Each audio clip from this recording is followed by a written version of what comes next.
Recording in progress. All right, we are now being joined by Kiefer Crosbie. What's up, everybody? Kiefer, you already told us how you're feeling. You're feeling hungry.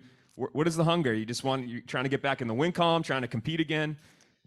I was talking about pizza. I'm fucking starving. Yeah, no, I am trying to get back in the win column. The last fight wasn't a loss. It was a no contest, in my opinion. I didn't lose that fight. So, I mean, I haven't really been beaten in a professional fight. So I'm just looking forward to winning again, to be honest. Hopefully you don't get any little cuts that the doctor is going to stop this time. But this time I'm not going to get touched, I don't think so. I'm looking forward to just getting in there and getting the job done, yeah.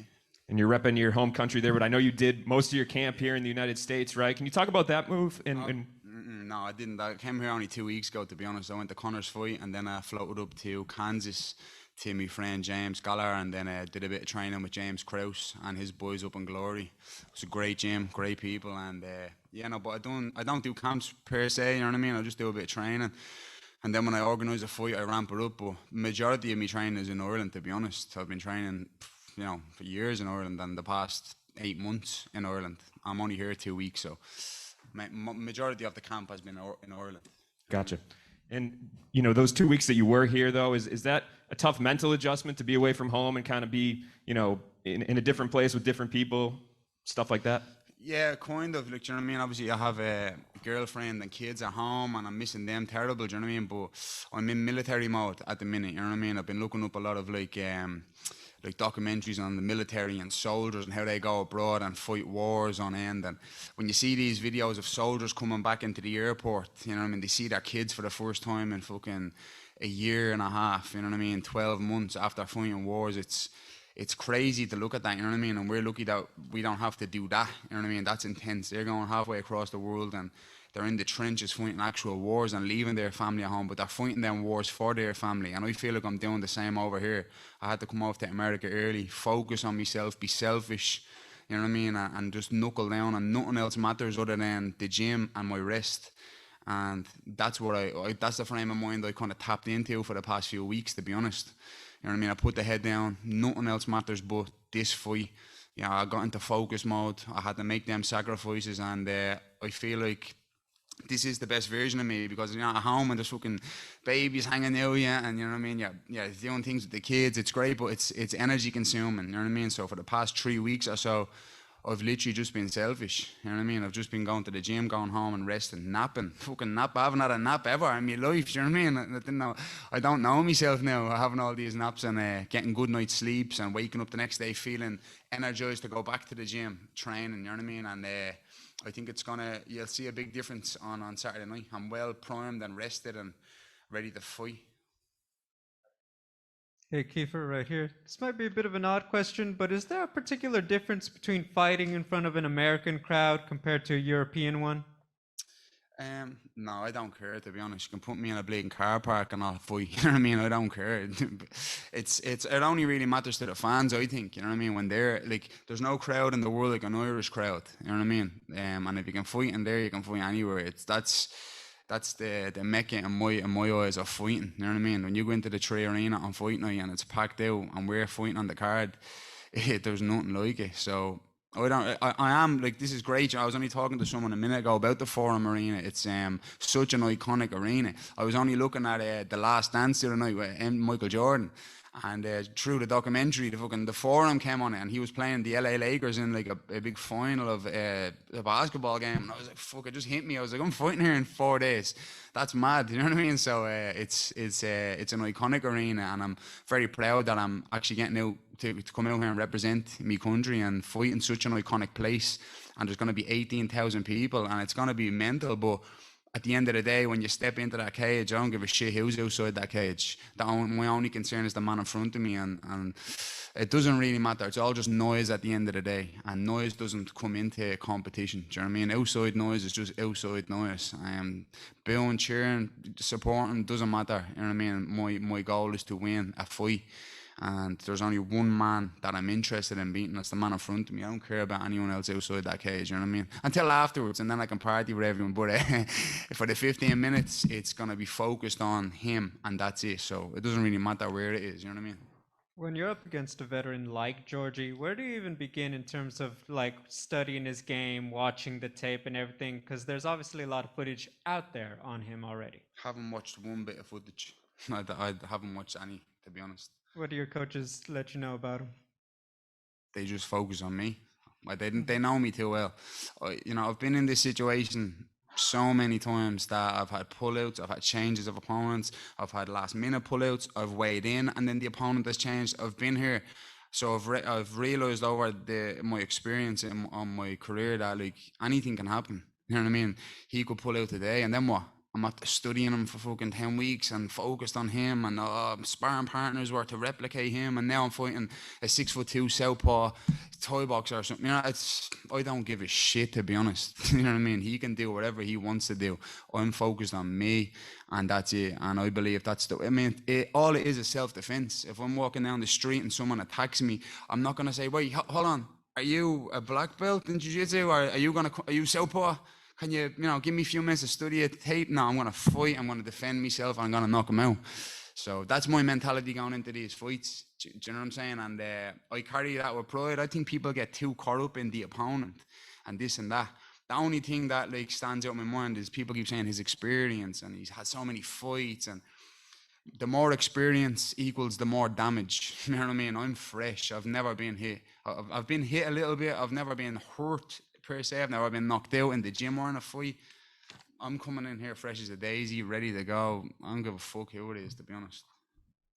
Finally, for me, very important question.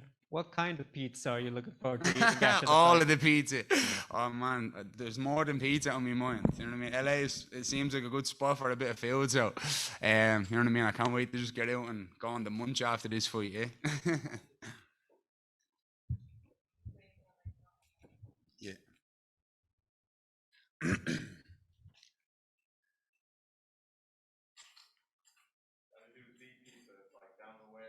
Oh yeah, Z pizza. Nice, yeah. I'm dying for a bit of grub, yeah. Don't So get I've me been wrong. asking, sorry, I've been asking all the fighters their opinion about the big sports news right now is Simone Biles withdrawing from the Olympics due to mental health issues. I'm not sure if you heard about it or if you have any thoughts on that or if you've ever experienced that kind of issue yourself. I hope she's okay, and everyone should too. I think it's ridiculous how just because somebody has a name for themselves that people think they can slander somebody or put them on blast like that. It's ridiculous, and people should have a little bit more compassion, especially for people in this sport. I don't think people even fucking realize how difficult it is to get into the position she's in or the position we're in. And if you have mental health issues and people actually have, you know what I mean, what's in them to go on to the likes of social media and slander somebody and put them down and say negative things, well, fuck them people. Do you know what I mean? That's ridiculous. And that goes across the board, not just for her, but anyone in that situation. Mental health should be taken serious. And it should be nearly a thing that, if you write something negative about someone's mental health issues online, you should be banned completely. Your device should be shut down. You know what I mean? But fuck them people. Do you know what I mean? They're not nice people. They're not real people. They're just fucking, they have more problems than you have, you know what I mean? Writing shit like that. So I hope she's okay, and anyone mental health issues, you know what I mean? I hope they're okay. And it's hard. Listen, sport's hard, and when you get to the highest level, you don't even realize how difficult it is. Do you get me? So, I mean, it's a weird one, yeah. We live in a weird time with all this social media shit. People think that what they say is so important and relevant. It's not. You know what I mean? It's just ridiculous, man. I hate seeing shit like that, but it is what it is, I suppose. Nothing you can do. Thank you. With a crowd of about 18,000 people here in Los Angeles, California, how do you feel that changes the energy and pace of this fight? It won't change the fight whatsoever, but it's gonna be nice to actually, look, the year we're at the having, yeah, with this corona shit, you know what I mean? It's been crazy, and a few months ago we couldn't even walk into a supermarket without people not being, wanting to touch you and shit. And now it's gonna be 18,000 people drunk, having fun, buzzing, you know what I mean? So from that to this is crazy. And I mean, I'm in America now, where things are a little bit more loose and relaxed. Back in my hometown, my country of Ireland, shit has gone crazy again. You know what I mean? The government, you can't walk indoors now without a vaccine passport and all this bullshit. And again, I think that's ridiculous. All of this stuff is ridiculous. You should give people a choice in the matter. Do you know what I mean? Our eyes are open. You shouldn't be forced to take no vaccine or anything like this. If you want to take it, you take it. That's fine. But if you don't, that's fine also. Open the place back up. Let's get back to normality. An actual bit of normality would be nice. Do you know what I mean? Open shit back up. This is ridiculous at this stage. It's like, I mean, I'm literally about to fight in front of 18,000 people. And then I have to go back to Ireland and I can't go to a restaurant with my family. You know what I'm saying? I have to sit outdoors where Ireland's fucking raining and shit. It's just ridiculous, man. The government in our country is corrupt, and it's not even a government. It's like a fucking organization. It's like a business, and they're running it into the ground. And it's a shame, to be honest, because I love my country. Yeah, I love Ireland with all my heart, and it's a shame to see how it's going. And hopefully it can be resolved, and we'll get back to normality and get this shit behind us. Do you know what I mean? Because it's getting dragged out now to bits. Hey, you say you stay ready. You said you don't have a fight camp really. You know don't know much about your opponent. Is that why you're able to beat people in so many different ways? You have elbows, you have punches, I mean submissions. Yeah. Is that why you're able to just change it up on the spot instead of being tunnel vision on sort of a game plan? Yeah, like, I mean, yeah, in my opinion, you have to be. You know what I mean? This is not like, the back in the day where you're just a Brazilian Jiu-Jitsu black belt and that's it. You know what I mean? You go in there and that's your antidote to that. Try to take them down, try to break their arm. That's it. You have to be well versed in all of the skills. You can't just go in here and be a one-trick pony. You know what I mean? I'm not a kickboxer. I'm not a grappler. I'm not a wrestler. I'm a mixed martial artist, and I pride myself in that. And the work I put in is serious. You know what I mean? And I pride myself in that also. I'm a student of the game forever. I've been studying for years and I've been practicing for years. And I mean, I'm asked the most amount of questions in the room when I'm in the room. I'm there early, I leave late. I'm always looking for hard rounds, I'm always trying to just get better and better at everything. So when you're put in a situation in a fight, I mean, you have to be able to fight everywhere. You can't just fight one place. So as I said, it's basically a matter of practicing self-defense under the bright lights. We call it a fight, but it's just basically martial arts to me. And I believe that I've ticked all the boxes. I know how to fight everywhere. And that's the way I did. As I said, like, it's no offense to any of my opponents. I just don't care, to be honest. I really don't. I think people get too focused on the opponent, and really they should put all the focus on themselves. You know what I mean? And that's just my mindset. Maybe I'm wrong. Maybe I'm right. I don't know. But I haven't been beaten in a professional bout yet, so I must be doing something right. For those American fans that are not familiar just yet with you and your work, what do you want to show the American audience about the kind of fighter that you are? Excellent martial arts.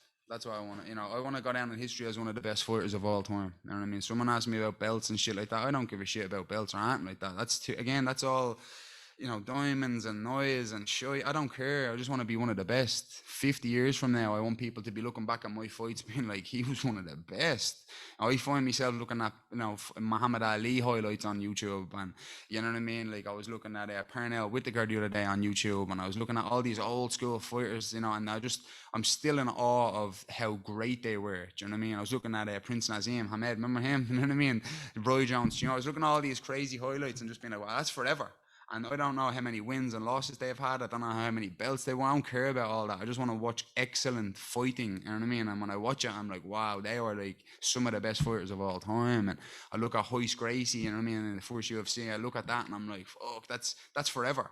Do you know what I mean? No one knows what his record is or cares. It doesn't matter what his record is. You look at that and you're just fucking in awe of what he's done and how he's done it, and you know what I mean? The fights, and that's my mindset in this. You know what I mean? I want to just keep competing, keep fighting, rack them all up, because at the end of the day, it's not gonna last forever. You know what I mean? It's gonna be over one day for all of us. You know what I mean? Life is short, so you have to just go out there and do it and put the work in. And hopefully when I'm retired and I'm old and I'm fat and I'm fucking sitting there with my feet up, I can be actually happy that I've done what I said I wanted to do and be one of the best fighters. You know what I mean? Definitely one of the most exciting. I'm only 10 fights in and I'm one of the most exciting fighters already. I'm only 10 fights in. This bloke has 4 times the amount of fights than I have, and I'm a bigger name than he is, and I'm far more exciting than anyone. You know what I mean? So, and I'm only 10 fights in, so I just want to triple that, nearly more. You know what I mean? Just keep racking them up. And just keep going out there and performing excellent martial arts. Yeah. Thank you. You're welcome. So coming up on November 2nd, your boy is going to be fighting, and you kind of just mentioned that Ireland's still in a weird state. So knowing that you might come out without any bumps or bruises, would getting on that card be on your radar? I'm 100% on the card. They're not going to come back to my hometown of Dublin, Ireland, and not have me on the card. That's criminal. Do you know what I mean? That's not even a question. Not even to ask me that. I'll be there fighting somebody, whether it's in the cage or outside the cage. I'll be there fighting. I can guarantee that. And out of all the gyms you could have gone to, what attracted to going to James Krause in Kansas? My friend James Gallard's been training out there for a while now. He came here about maybe a year ago, and all this COVID shit happened in Ireland. And he's been asking me to come out, and I was gonna go, way sooner. It was just again visa issues and all that kind of stuff. And again, I trust James. You know what I mean? I trust his input, and he's been telling me like, trust me, come out here. There's some great bodies, great people. James Krause is a great guy, and obviously I'm a fan of James Krause. Before I met him, I seen his fights in the UFC, and I seen him in the corner, and I was like, wow, he's a really good coach. You know what I mean? And as soon as I met him, we started training. It was like I just knew him forever. Do you know what I mean? It was like we just literally trained the first day we met, and we done like 5-5s, grappling and stuff, and he held pads for me, gave me some good advice, and I was like, wow, he's just a good person, he's a good man, and he's a great martial artist. We just hit it off, and he took me into the gym, introduced me to his team, and they were all so humble as well. Humble killers, that's what I was calling them. Do you know what I mean? They're all so nice, very helpful, but they're fucking killers as well. And I learned a lot, to be honest. And it was nice to do that, you know what I mean? Before the fight, I know people were like, oh, it's a bit bogey going to a new gym a couple of weeks before a fight, but to be honest, fighting is basically like, if you look at it from an outside perspective, it's like, I don't know my opponent, and we've never trained together before. And here we are now, live, fighting each other, and we're just trying to figure each other out in the moment with dire consequences. He's trying to either knock me out, take me down, submit me, and I'm trying to do the same. But we don't know what we're going to throw at each other. So we're trying to figure it out. And when you go to a new gym and you have all these new people, well, that's exactly what it is. They don't know what I'm going to do. I don't know what they're going to do. I don't even know if he's a wrestler, if he's going to be a southpaw. But you have to figure it out on the spot. And it was refreshing to do that, training with new people that are at a high level. Do you know what I mean? So it was nice, because normally you get into a routine with your teammates in the gym that know you inside out. And me and James have been training, say, together 9 years. You know what I mean? So when we roll, it's kind of like he knows my go-tos, I know his go-tos. We know each other. They can kind of cancel each other out a little bit. I have to watch out for certain things. I know what he's going to try to do. And likewise, in a new gym, you don't know. You have to be on the ball. You have to be switched on. You have to be ready for anything. And that's what a fight is. So it was nice to do that, you know what I mean? So I got great training out there, yeah. And one of the fighters from there is Tim Elliott, who recently grappled with Patchy Mix at High Rollers. It's this cannabis-infused tournament. I don't know if that's something that you and your homeboys would ever want to visit or maybe even participate in. We were there. That's where I met James Krause. So the day before that match, we actually met in the High Rollers gym, and we trained there. But I'd love to do that, yeah. Smoke a few blunts and then smoke a few fouls. That would be nice, yeah. And they pay you to do that as well, grappling, right? They did, no? A pound a weed, that's even better. How you doing, man? Just want to get your take on the main event, Pitbull versus McKee. How do you see that fight playing out? Yeah, good fight, yeah. Long time coming. I don't know, to be honest. It's one of them fights, I don't know. I'm normally very like, it can go either way. I don't know. I can see a 5-rounder, to be honest. I can see a 5-rounder and it being close, and I can go either way. That's the way I see it, yeah. Which Nazim Hamed fight did you end up watching? Just the highlights, I was watching all of them. It was like a highlight of like all fights throughout the years, you know what I mean? Him, like, he had a mad career, he's mad, you know what I mean? Like when you watch, you forget nearly sometimes how good he was, like fucking the footwork on him and the elusiveness, and how he was just so confident in these fights, and how he just knocked people out with shots that you shouldn't be able to knock people out with, you know what I mean? It's just, he's very impressive, yeah. I remember I was a fan of him when I was a little kid, and then again you move on, and years later you forget nearly to look back. Pernell Whitaker, same thing. People don't even know who he is when you talk about boxing. When you go back and watch him, he was before Floyd and all this kind of stuff about the defensive boxing and his head movement and his footwork and his traps and his counter punches. And when you watch that, you're like, wow, man, he's under the radar. People don't even know his name, but he's so good. There's so many people like that, you know what I mean, that interest me. And again, as I said, I want to cement my name as one of the best. Do you know what I'm saying? I want people to look back in years to come and be like, study me. Do you know what I mean? Like, wow, he was impressive. That's excellent martial arts. Do you know what I mean? Yeah.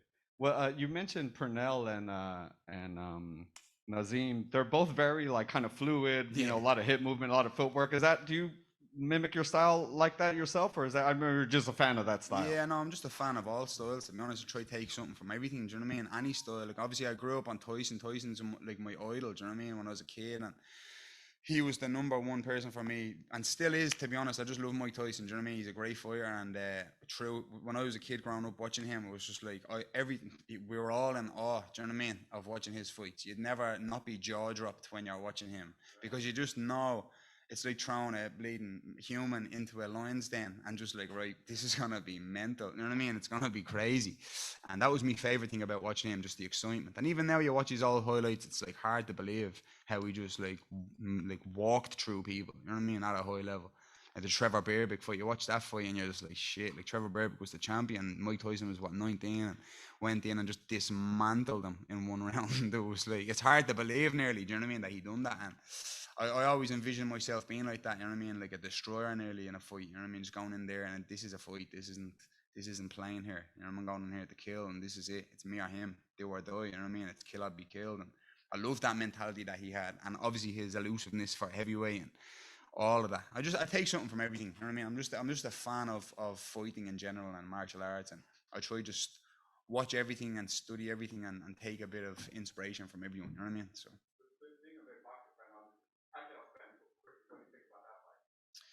Yeah, I don't know. I mean, Pacquiao's getting on a bit, isn't he, as well? But he still seems to be sharp as fuck. Again, it's another fight that could go either way. I don't know. Do you know what I mean?